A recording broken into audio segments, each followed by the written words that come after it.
Hello everyone, welcome to my YouTube channel. Let's learn with Sim. Today we are going to read The End of the World by Sushma Joshi. One day everybody was talking about it. It had even been printed in the newspaper. A great and learned sadhu had prophesied a conflagration, a natural disaster of such proportion that more than half of the world's population would be killed. Dil was on his way to work at the construction when sight he stopped briefly to listen to a man propounding the benefits of herbs against impotence. Then he noticed out the corner of his eyes long line of goat converging onto the green. What's going on? He asked. And the people told him everybody's buying meat so they can have one last good meal before they die. Dil, following the precedents of preparing for the end of the world, went into the shop and bought a kilogram of goat meat. On his way back home, he stopped at Gopal Bhakta's shop, where all the men saw the blood soaked, news-printed packets he was carrying in his hand. So, what's the big event, Dai? Are you celebrating Dasai early this year? They joked. So, he told them how goats were being sold in record numbers and how the butchers were going a roaring business down in Turikale. The men, seizing on opportunity of celebration, all decided to buy some meat for the last meal. Sanu Kancha, who owned a milk shop down the lane, said that his entire extended family of 116 people were planning to stay home that day so that they could be together when the seventh sun rose the next morning and burned the earth. Because, who had transformed from an Awara loafer to a serious young teacher since he got a job at the Disney English School, said that many children had come in asking to be excused that day, that the schools had declared a de facto national holiday. Gopal Bhakta said that his sister, who worked in the airport, had told him that the seats of Royal Nepal Airlines were all taken with people hoping to escape the day of destruction. Dil showed up that night at his house with a kilo of meat wrapped in sal leaves. He handed it to Kanchi without a word. Meat! We don't have a kernel of rice, not a drop of oil, not a pinch of turmeric in the house, and you come back with a kilo of meat? We could have eaten for a week with that money. Kanchi was exasperated. Shut up! You eat, said Dil. You might be dead tomorrow, so you might as well enjoy this meat while you have it. How am I going to cook it? With body heat? Demanded Kanchi.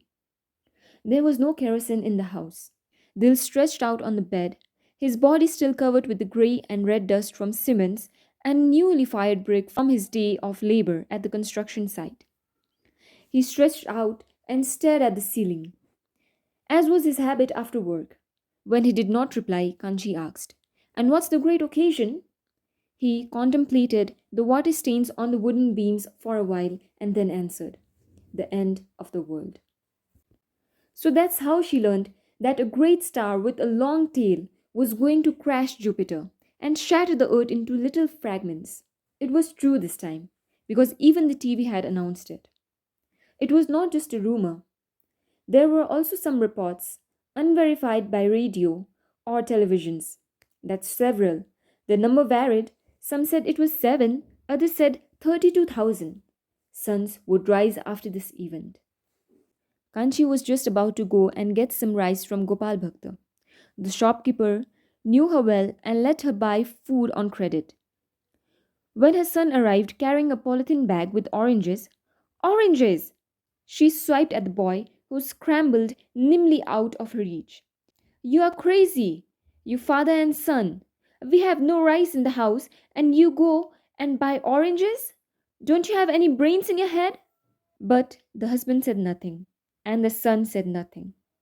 And since it is useless to keep screaming at people who say nothing, Kanchi left, cursing their stupidity.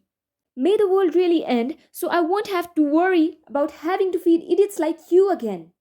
So that night they had meat, alternately burnt and uncooked in parts where the children had roasted it, and perfectly done pieces, which Kanchi had struck through long sticks and cooked over hot coal.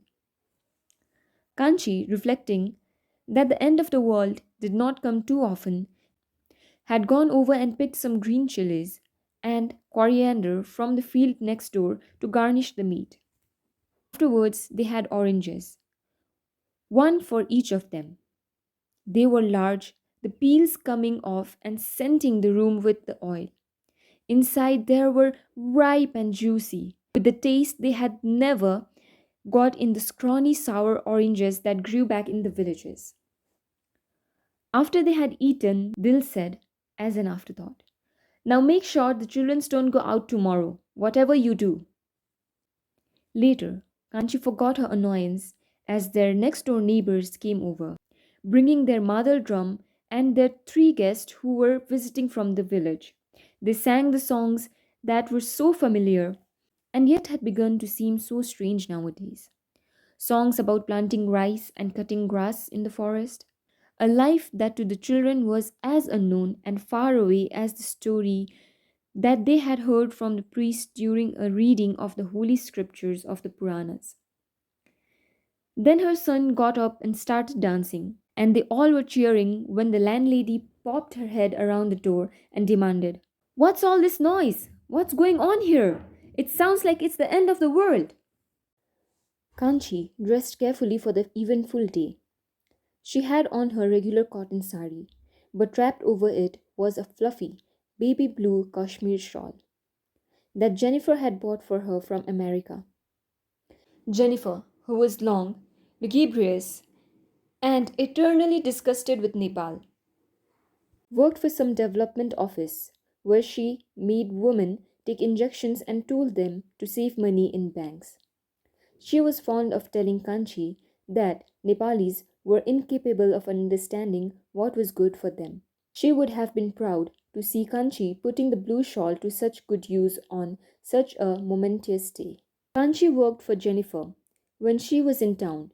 She cooked her rice and vegetables with no spice and cut the huge red peppers that Jennifer liked to eat raw while she stood in front of a television in shiny, tight clothes and did her odd dances. She was not very forthcoming with presents, but once every winter she gave Kanchi a piece of clothing. "Johnny Fonda! Johnny Fonda!" she would yell at Kanchi, hopping up and down like a demented electric green cricket as she munched on the huge pepper. "Why the shawl on this hot day?" inquired Mittu. She was the old cook of the Sharmas, at whose house Kanchi went to wash the clothes every morning to supplement her uncertain income. "Haven't you heard?" Kanchi said to her. "Everybody is talking about it. Today is the end of the world. A big sadhu prophesied it. I won't have my husband by me or my son. At least I can have my shawl." "What nonsense!" retorted Mittu. She was a religious woman with a tendency to be skeptical of people and events that she did not heard of. "Well, what if it happens?" Kanchi demanded. And Mithu replied just as firmly, "No, it won't." "Let's eat rice now, Didi," Kanchi said anxiously, as the sky began to darken for a light rain.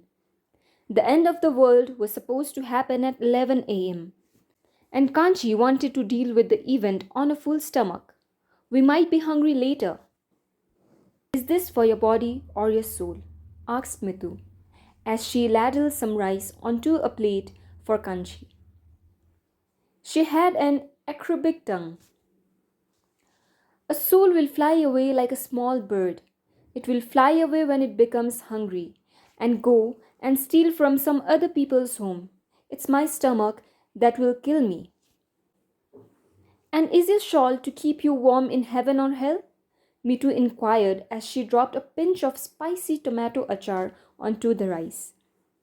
"I won't need this shawl in heaven or hell. This is if I survive, and there is nobody else on earth but me. At least I will have my shawl to keep me warm." Mitu, even though she would not acknowledge it, recognized this admirable foresight and common sense.